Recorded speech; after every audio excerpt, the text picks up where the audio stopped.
Hi guys, welcome back to yet another video. My name is Martin, or Aussie Comic Book Collector, if you want to call me that. Uh, what I do on this channel is I show off 4 books from random and I end on a key issue. However, as I said in my previous video, I have been getting a lot of auctions coming in, and I had this come in. And I thought I'd show them off. I was going to include them in my previous video, but then I thought it's kind of 2 separate collections that came in on 2 separate days, and so I'll separate them. And uh, the key issues from the last video were different than the key issue for this video, or the key issues for this video. Now, the first one I want to show off is First Strike issue 1 by IDW, and I am a complete and utter fool. I saw this cover on the auction, and I thought this was Kim Possible. Oh wow, Kim Possible! I haven't thought of this character in ages, and I loved the cartoony style of this. Then I cracked it open and I looked at the interior, and who's in this book? It is G.I. Joe, and this is Scarlet. So that's pretty cool. It's G.I. Joe, it's Transformers, it's... I don't want to crack it open to see, but Rom and Micronauts, and I think Mask. So yeah, all these cartoon properties in the one story. Sounds like a lot of fun. I'm keen to check it out, and I will eventually read it.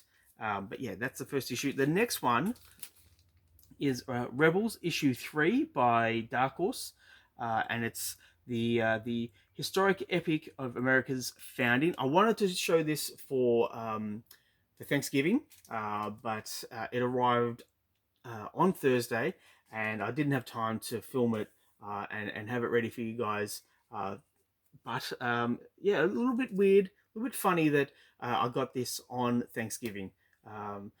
But I do have another issue of this. I think it was the last issue of the series, which was a very interesting read. So I'm keen to read this.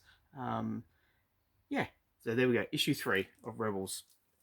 The next one. Now, this was a weird one. I didn't expect this. It's by Peter Bagg, and it's Sweatshop, issue 3 from 2003, and it's by DC Comics.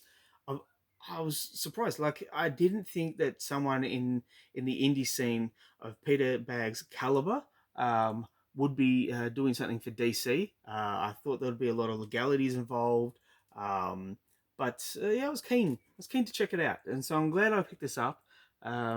Because if you're a fan of this style of comic book, it's worth checking out. Okay, now, how many have we got? We've got 4 more to go. We have X-Men Hot Shots. This is the second issue. There was 2 issues that came out. I showed off the first issue in a previous video, and this was thrown in with the big key issue that I'm going to show at the end of this video. This was thrown in just for fun.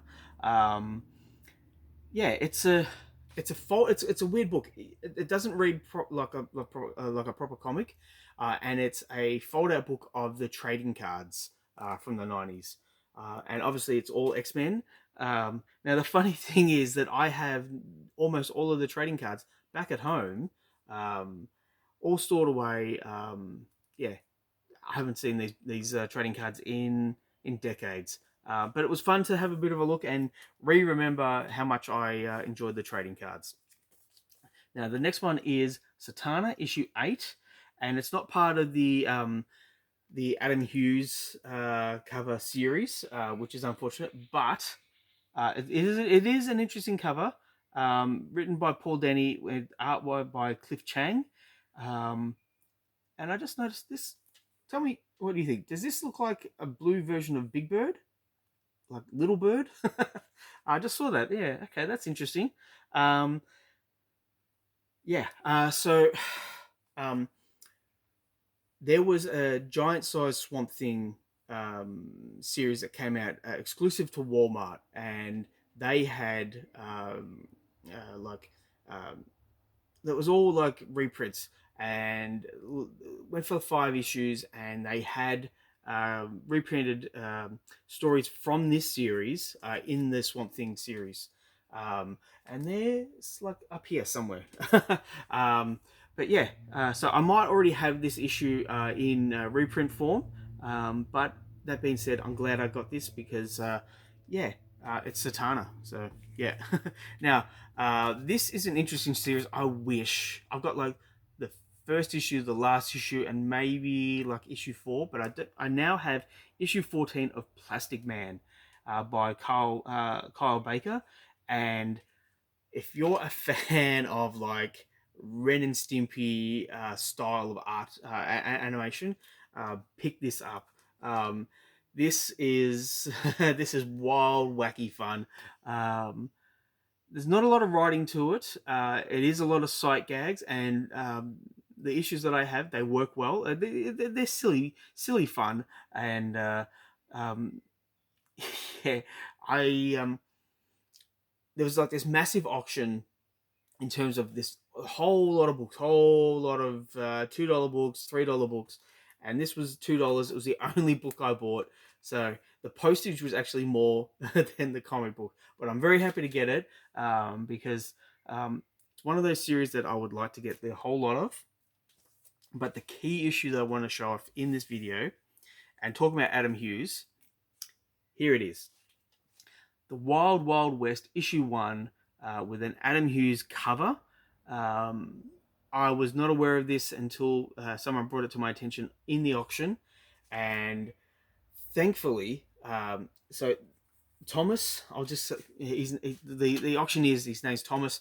He had this copy, and he sold it to someone else because I was outbid at the last second.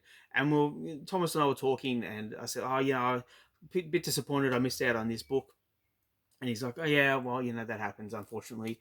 And I kind of forgot about it. And then about a month or two later, Thomas reaches out to me and he says, "I got another copy of this. Rather than put it on auction, do you just want it for the same price that you last bid on it?"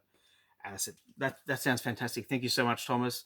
So he sent this one with that X-Men Hot Shots issue, and yeah, just a really early Adam Hughes cover, and I'm happy to get it finally. It looks beautiful. So okay, 1990. So there you go. So I want to show my age. 34 years ago. I was going to say 24 years ago. It feels like 24 years, but it's 34 years ago. And it just shows how old I am. All right, that's it for the video. Let me know what you think in the comments down below. Please like and subscribe if you wish to. I'd really appreciate it. Thanks for sticking with me. I'll catch you next one.